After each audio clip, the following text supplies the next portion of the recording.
بہت بڑی طاقت بنیں گے آپ اگر آپ کو سہنا آ گیا اور برداشت کرنا آ گیا. چونکہ جب آپ برداشت کرتے ہیں نا تو اندر میں ایک طاقت پیدا ہوتی ہے.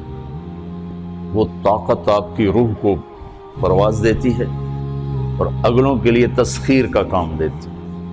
اور اگر آپ پھٹ گئے تو بم کے پھٹنے سے کیا ہوتا ہے؟ تباہی آتی.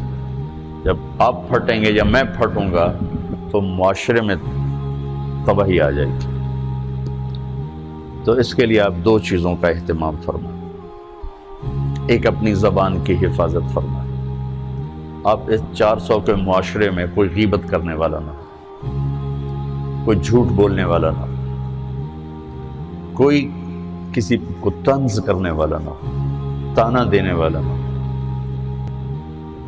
ایسی بات جو کسی کے دل پہ جا کے چوٹ مارے اس سے آپ اپنی زبان کو صاف کر لیں. کبھی اس پہ قابو پا سکیں گے، کبھی نہیں، کبھی رہ جائے گا، کبھی ہو جائے گا. تو جب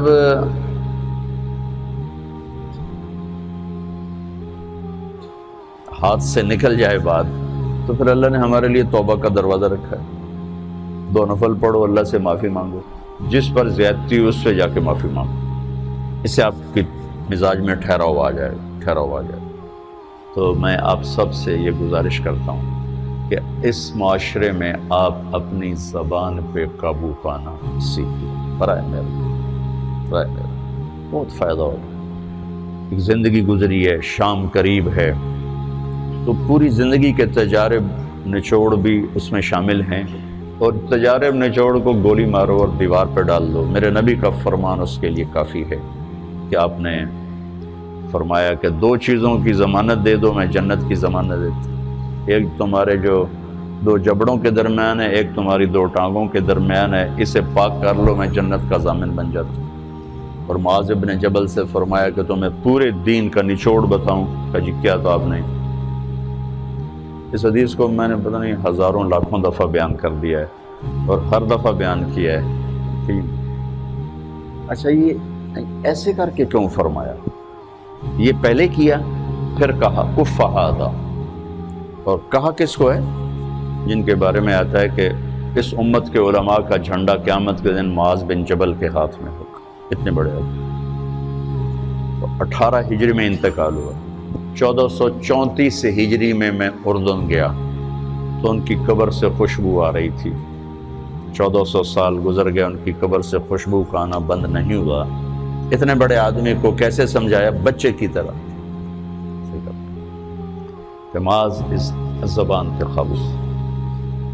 تو آپ سب کو، اپنے آپ کو بھی کہتے ہیں، وہ عرب خطیب کہتے ہیں اوصیکم نفسی اولا وایاکم کر کے عام طور پہ خطبہ شروع کرتے ہیں. تو میں بھی اپنے ذات سے شروع کر کے آپ سے یہ عرض کرتا ہوں بچوں کہ اپنی زبان پہ قابو پانا سیکھو. یہاں اس کی مشق کر لو. یہ چھوٹا سا میدان ہے، چھوٹا ایک تالاب میں ہے. آپ تالاب، یہاں سے نکل کر آپ ایک سمندر میں کودیں گے جہاں کہ رشتوں کی فہرست ہوگی، تعلقات کی فہرست ہوگی، ناگواریوں کے خوفناک خاردار کانٹے ہوں گے. کہیں کہیں پھول ملیں گے ورنہ کانٹوں سے بھرا جہان ہے.